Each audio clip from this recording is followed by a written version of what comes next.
राधे राधे, हरे कृष्ण, श्री शिवाय नमस्तुभ्यम। आज के इस वीडियो में जानिए कार्तिक मास के शुक्ल पक्ष में पड़ने वाले प्रदोष व्रत के बारे में। हर महीने के कृष्ण और शुक्ल पक्ष की त्रयोदशी तिथि को प्रदोष व्रत रखा जाता है और प्रदोष व्रत भगवान शिव को समर्पित होता है। इस दिन प्रदोष काल के समय में भगवान शिव सहित पूरे शिव परिवार की मुख्य पूजा की जाती है। इस बार कार्तिक मास के शुक्ल पक्ष की त्रयोदशी तिथि 3 नवंबर दिन सोमवार को सुबह 5:08 से शुरू हो रही है। पूरा दिन त्रयोदशी तिथि रहेगी और अगले दिन मंगलवार को सुबह 2:05 पर त्रयोदशी तिथि समाप्त हो रही है। ऐसे में इस बार 3 नवंबर सोमवार को ही प्रदोष व्रत रहेगा।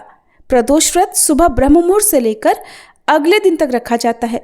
बहुत से लोग जो बिना अन्न के नहीं रह सकते वो प्रदोष व्रत में शाम की पूजा करने के बाद सात्विक भोजन ग्रहण कर सकते हैं।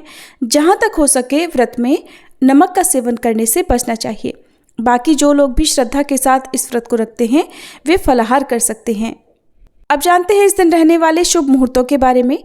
3 नवंबर सोमवार को ब्रह्म मुहूर्त सुबह 5:01 से 5:49 तक रहेगा। सूर्योदय होगा सुबह 6:37 पर और सूर्यास्त होगा शाम 5:43 पर। इस दिन अमृत काल सुबह 10:53 से दोपहर 12:21 तक रहेगा। राहु काल सुबह 7:30 बजे से 9 बजे तक रहेगा। राहु काल में कोई शुभ या नया काम नहीं किया जाता है, लेकिन पूजा पाठ संबंधी कार्य आप इस दौरान कर सकते हैं। यहाँ तक कि राहु और केतु ग्रह की कृपा पाने के लिए, राहु केतु ग्रह के दोष को दूर करने के लिए आप राहु और केतु से संबंधी दान भी दे सकते हैं।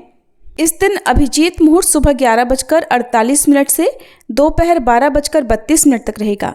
इस बार सोम प्रदोष व्रत के दिन शिववास का संयोग भी बन रहा है। शिववास नंदी पर अगले दिन सुबह 2:05 तक रहेगा। प्रातःकाल पूजा आप सुबह 5:17 से 6:34 के बीच में कर सकते हैं और शाम की पूजा जो कि प्रदोष काल में की जाती है वो आप शाम 4:58 से 6:28 तक कर सकते हैं। यानी कि सोम प्रदोष व्रत के दिन इस बार प्रदोष काल का समय शाम 4:58 से 6:28 तक रहेगा।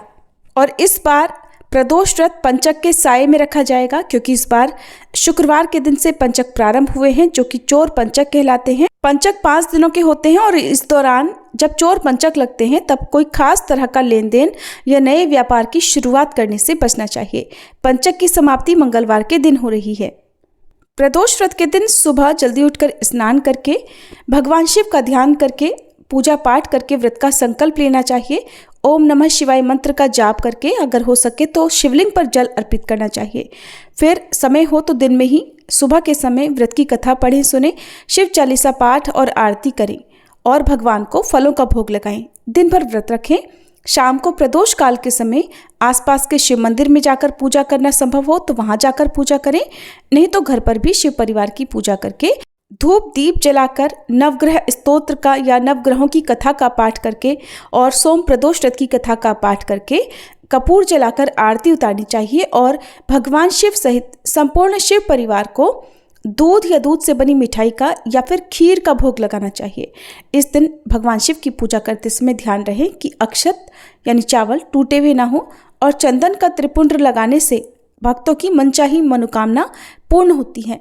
यदि आप आसपास शिव मंदिर में जाकर पूजा कर रहे हैं तो कोशिश करें कि प्रदोष काल के समय आप शिवलिंग पर त्रिपुंड बनाएं और अपनी मनोकामना पूर्ति के लिए प्रार्थना करते हुए शिवलिंग की आधी परिक्रमा करें।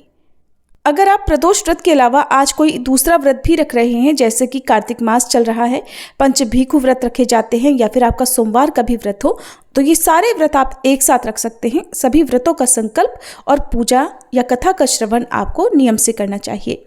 ध्यान रखें, किसी भी व्रत का पारण यदि आप सुबह आज कर रहे हैं, जैसे कि एकादशी व्रत का पारण सुबह के समय किया जा रहा है, तो अन्न का सेवन ना करें और किसी भी ऐसी चीज़ का सेवन ना करें जिससे दूसरा व्रत खंडित हो जाए। ये थी आज की वीडियो। अगर आपको अच्छी लगी हो तो वीडियो को लाइक करके हमारे चैनल पर कथा भी जरूर सुनिएगा।